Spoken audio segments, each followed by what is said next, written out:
Hello everybody, this is Annie from Annie's Stamping Corner, and I wanted to stop by and show you the altered cigar box that I made. And this is the box, and I will tell you this is not the normal cigar box. There's a story behind this box. My husband had taken my son up to the mall, and the guy at the mall owns a cigar shop, and he was up there cleaning out his cigar shop, and he had a table out front and he had some cigars on it, but he was putting these empty boxes on there, and my husband's seen them, and of course, he thought of me, and he went over there, and a lady was over there, and she was asking him why he was putting those boxes out. My husband was standing there, and he said they were free, you could have them. And my husband said, well, how many can we have? And he says, I don't care. And the lady was there, and she was there before my husband, and he don't remember how many was out there, but he got me 4 of them.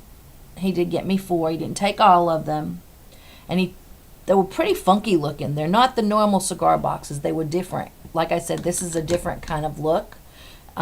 He brought me 4 of them home. They're all different. I wish I had taken a picture of the box before I decorated it. I just didn't think about it. Sometimes when we start something, we just don't think, but I wish I had, because it was just a wood brown box. It was shellacked, but it had a lot of stickers on it, and I had to get all them stickers off of it, and I didn't like it had messed up the wood, and it had dinged the wood and everything a lot, from picking off the stickers that I had to get off there, because there was quite a few. So I didn't like the way the wood looked anymore. So I decided, well, I'll just paint it. So I took some sandpaper and sanded it down so that the paint would adhere to it, because it was shellacked, and I didn't want it peeling off. So I wanted it to bond real well. So I did sand the box down. After I sanded the box down, I painted 1 coat of gesso on it, because I was using this light pink, and I wanted it to be a Shabby Chic box, and this is my take on Shabby Chic. Everybody's is a little bit different, but everybody has their own Shabby Chic. This is my Shabby Chic. So this is what I ended up doing, and then I painted a couple of coats of pink. And then I took some white acrylic paint, and I dry brushed it. If you can see, there's some right here on the sides of the box. You can see it. So I did, dry brush some white on there. And I love the way it came out. I then wanted to do something with the top and wasn't quite sure. I had these Prima flowers, and these have been in my stash. I was hoarding. I did not want to use them, but I loved them. And I said, well, if I make something for somebody and give them away, I won't have it. So I did something different, and I made something for myself. And this is, like I said, this is going on my nightstand beside my bed. I'm not quite sure what I'll use it for, but I love it. So I ended up using the Prima flowers. This is a Prima spray that I put on here. This was a whole spray right here that I put on.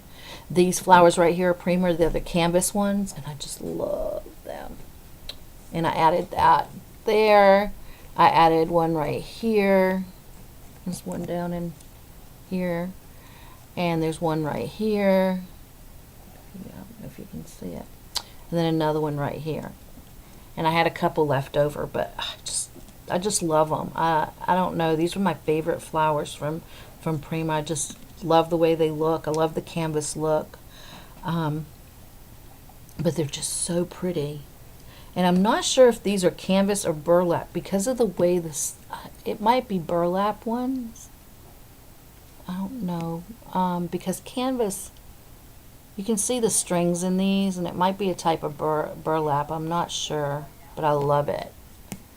So I did that. And I took a bird out of the, you bought those dollar packs at Michael's, and they had birds and butterflies and little squares and little stuff, and they were embossed. And I took some of the broken china from Tim Holtz,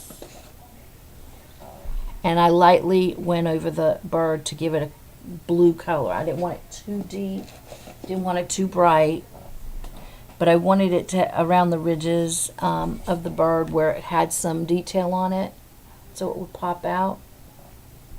So I put that on there. I added some bling on here. I had a crown. The crown was from, well, that's from a Tim Holtz die. It's the one with the heart and the wings. And what I did was cut the piece out of chipboard for the heart, and then I embossed that with some silver Lindy's Stamp Gang embossing powder. And after I embossed it, I did take some jewels and stick them on with some glossy accents. So, and that was my bird. That's what I ended up doing. I added a trim going around 3/4 of the box. The other side I didn't put any, there wasn't anything, there was a ridge going around it, so I just added that for a little bit of texture. And then I added some of the clear bead on a string. Oh, let's see, right, going around the top of the lip of the box. So, and you can see where it has an opening, and I'm going to open it and show you, but then on the bottom here, I got this trim at Walmart, and I just love it. If I can find some more, I'm going to get it. It's just gorgeous. It takes Lindy's and everything really well, but I left this white because I wanted this shabby chic look. So I used that on here. This is all one piece of lace from the bottom to the top. And then I added some more of the crystal beads on a string. And I think they were the crystal kind, the clear is what they called them, the crystal. So I did that. After I did that, I did add some feet to the bottom of the box. I painted them, and I did them shabby chic, and I put them on. So that is the way my box looks. I love it. It's a side view. And like I said, it has this ridge where the box opens. I mean, it's an awesome box. And then it opens up, and I didn't do anything on the inside. There's the inside. I did layer it with some felt in the bottom because I wasn't sure what I was going to put in here. I was thinking about some necklaces, but then they'll get all tangled up. So I'm not quite sure what I'm going to use it for. But it did come out pretty. I really like the way it looks, and I had a ball doing it. So thank you for stopping by, and everybody have a great day. Bye-bye.